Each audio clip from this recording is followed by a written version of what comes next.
Good morning. Welcome to Stock Market Today. It's Monday, October 21st, 2019, and I am your host, Dan Russo, the Chief Market Strategist at Chaikin Analytics, back in the saddle. You can find me on Twitter at @DanRusso_CMT. Stock Market Today brought to you today and every day by Chaikin Analytics. Head over to chaikinanalytics.com/today to sign up for an email that will give you daily stock ideas for you to consider upon further research every trading day before the market opens. So U.S. equities were down in Friday's trading, though the S&P 500 posted a gain for the week. REITs, utilities, and financials outperformed, while technology was the worst performing sector on the day. Treasuries were mostly stronger, with some curve steepening. The dollar was weaker versus the euro and the yen. Gold finished down 30 basis points. WTI crude settled off 30 basis points. So again, your outperformers, REITs, Utes, Fins, throw in the staples.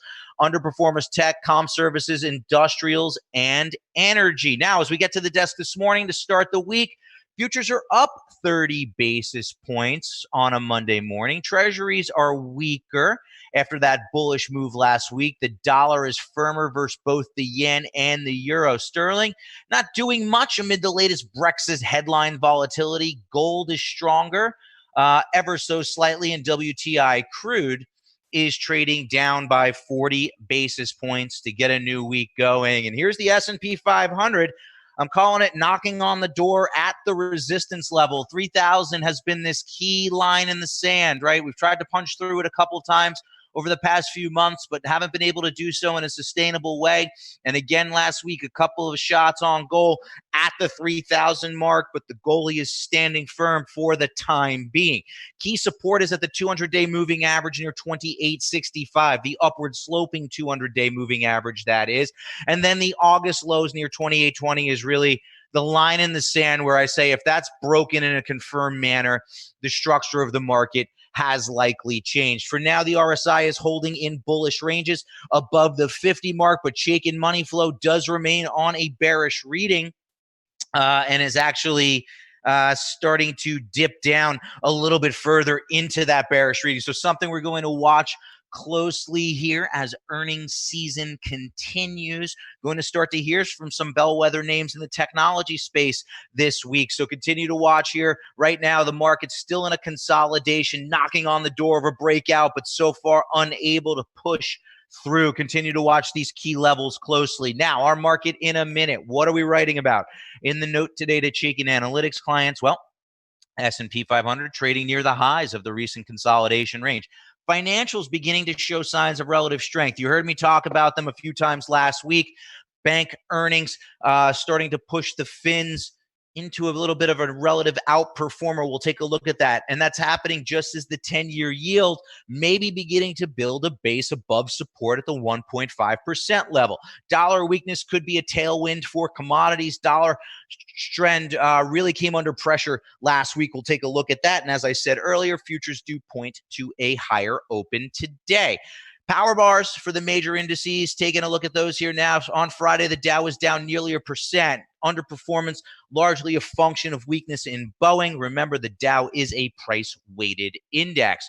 4 bullish or very bullish stocks there. For 7 bearish or very bearish stocks. S&P 500 down 41 basis points, 106 bulls to 92 bears. NASDAQ was an underperformer on the day, 1916 bulls to bears. Small caps, inline performer. Still the most bullish of all the ratios out there, but cannot get much traction from a relative standpoint. 593 bulls, 366 bears. According to the Chaikin Power Bar, small cap stocks and large cap stocks remain somewhat bullish, but the major markets across the board are mixed. Let's hit our stock of the day now. And this is one that I actually highlighted a week ago, Sunday, so previous to yesterday. I had the honor of writing our market insights notes for Mark Chaikin, and CACI was my bullish stock of the week in that note. Got off to a little bit of a sluggish start. It was actually down nearly 2% last week, closed at 225.43, down 63 basis points on Friday. But it is a very bullish stock at Chaikin Analytics due to very attractive financial metrics, very strong earnings performance. Stock does have weak price volume activity, however, and the experts are middle of the road. But when we take the 20 factors, 5 in each of these 4 categories here. We come out with that very bullish rating. We have a strong trend, strong industry group. This is a solid uptrend, and this pullback here, I think, presents an opportunity on the long side of the portfolio. Let's take a look. We have a very bullish stock outperforming, oversold. Money flow is slightly mixed, but we're holding support, at the rising long-term trend line. I think CACI in the IT services space is a compelling stock to look at here and now. Now, remember, two components to software and services. Software and services. We've been talking about software being weak, but the services component has still been strong, right? So Kashi, CACI, looks like an interesting name on the long side of the portfolio. Take a look at this one here. Very bullish stock outperforming the market. Our sector tracker now, movement of the major sectors over the last 5 days. So roughly 1 week of trading. Healthcare at the top of the list, followed by real estate, financials, and discretionary. And real estate has actually been one of the more interesting groups to me as rates have stabilized and started to move higher. We've seen the financials do well, as you would expect. We've seen the utilities come under pressure, as you would expect. But real estate is held strong, continuing to outperform the market. We'll see if that can be sustained, but that's still a healthy trend, right? The trend in utilities is healthy as well. However, we're watching for early signs of a change there if rates are in fact stabilizing and beginning to move higher. Middle of the road, comms, materials, and industrials. Lower over the past 5 days, the staples, that's a little bit of defensive nature.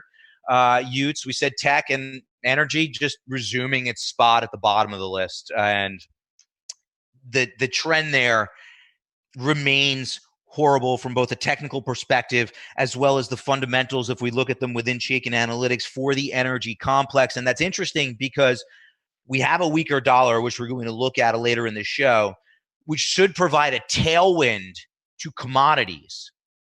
But we're not seeing it. We're not seeing it in oil. And it's not, and that in turn is not bleeding through to the energy complex. And just take a look. Look at the industry in focus today.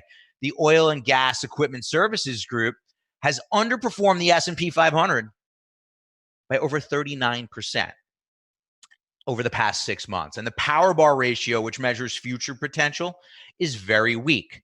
23 bearish or very bearish stocks for 0, count them 0, bullish or very bullish stocks based on the Chaikin Analytics 20-factor model. That earns it a rank of 21 of the 21 subsectors that we look at. And the names in this group that you want to avoid or even potentially look for opportunities to take advantage of further weakness if you do trade to the bearish side: Helmrich and Payne, HP, very bearish rating; Drillquip, DRQ, very bearish rating; and Apergy Corp, APY, very bearish rating. And if we take a look at the fund that represents this group, you can see exactly what I'm talking about. And you could see why you should be resisting the urge to go bottom fishing for the time being, right? All signs point to continued underperformance. Why? We already talked about the ratio, 23 bears, 0 bulls. Very bearish Chaikin Power Gauge ETF rating for ticker symbol XES. The services ETF, weak trend below a declining long-term trend line, underperforming the market for more than 12 months to coincide with that very bearish ETF rating. The fund is now overbought within the context of a downtrend and has bearish Chaikin money flow.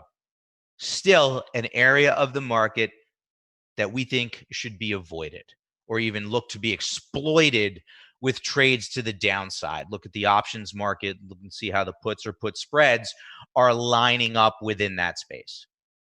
Taking a look at what's trending now. Friday's S&P 500 gainers and losers, our movers and shakers. Kansas City Southern at the top of the list following their earnings announcement.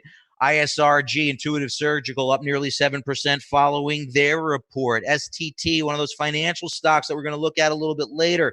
Earnings sent that stock higher. They do catch an upgrade here today.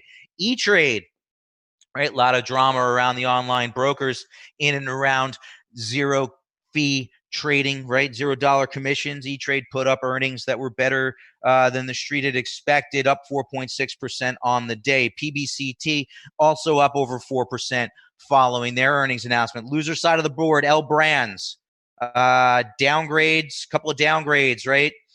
From Credit Suisse, L Brands down 9% on a downgrade. They downgraded the group, took Gap and Macy's lower as well. Boeing, some comments out of one of their pilots sent that stock lower, catches 2 downgrades here today. Recall on baby powder sends Johnson & Johnson lower by 6% on Friday. Netflix following through on their earnings report to the downside, right? Stock popped and then faded all day Thursday and then traded weekly all day on Friday, down 6%. DXC down 5%. As some of the services names were under pressure on Friday. Let's take a look at the charts now. What are we talking about in our note today? Well, it's big picture day.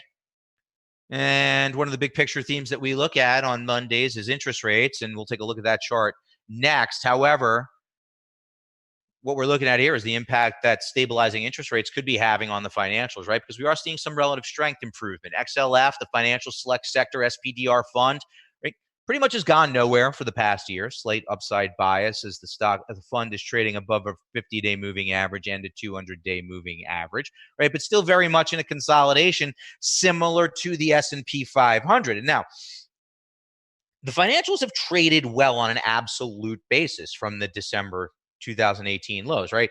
Nice rally here, right? From around the $22 level up to about $28.50, right? That's not inconsequential. The biggest problem that we've had with financials is the relative, right? Look at the bottom of the chart. That line is the XLF relative to the SPY, and that has been steadily declining, a solid downtrend as financials have underperformed the market. So if you were invested in financials, you haven't participated to the rally to the same degree as the S&P 500. But we're seeing some potential signs of momentum shifting on an absolute basis here as the financials no longer becoming oversold on pullbacks. And on a relative basis, we could be breaking this downtrend line here. We're starting to see some early signs of this downtrend line breaking. And what's interesting to me is that for the first time in a while, we've put in a higher low on a relative basis. It is still early days. It's early days potentially in the bottoming process for yields. But to the extent that yields are bottoming could provide a tailwind for the financials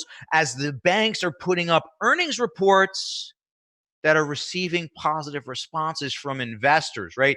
This is why we look at different asset classes to try to get a sense of potential shifts and what the impact could be to the equity market. And here's what we're looking at. Here's the 10-year yield as it continues to build a base around support at the 1.5 level, having recently traded above the 50-day moving average, which is now beginning to round higher. Still work to do, right? Not out of the woods just yet, still below a declining 200-day moving average. But what's interesting to me is this subtle shift in momentum, right? As rates were falling precipitously, the RSI routinely became oversold and never became overbought, right? Very rarely did it see readings above 60, really, but routinely fell below 30. But now as we're stabilizing, look at what's happened. We got one of our highest RSI readings in the past, well, really since last October, so in the past year, on this spike higher. And then this pullback did not produce an oversold reading, right? So a subtle shift in momentum. And that's why I've drawn these boxes like this, right? Bearish momentum, right? Down towards the lower end of the ranges. And now a subtle shift higher as we build a base. As I said, we're not out of the woods just yet, but if we are in fact building a base, and I read a report earlier today that said investors are positioned for further downside in yields, actually betting that yields in the US go negative. Well, that speaks to sentiment and positioning as far as I'm concerned, right? And the market could make a fool out of a great number of people by sending rates higher. Just something to keep in mind. Finally, dollar weakness could help commodities. Here's the UUP, the Invesco DB US dollar bullish index, right? And look at the pressure that it came under last week. Dropped right through the 50-day moving average, still above a rising 200-day moving average and above key support at, call it the 2640, 2650 level. But something to watch closely, because if momentum goes bearish and this trend changes, we would expect to see commodities, here's DBC, the commodity ETF, begin to rally, notwithstanding the weakness that we mentioned earlier in crude oil. So just something to keep in mind as the week gets started. That's going to wrap it up for today. Head over to chaikinanalytics.com/today to sign up for that email. I will see you back here tomorrow. Have a great Monday, everyone.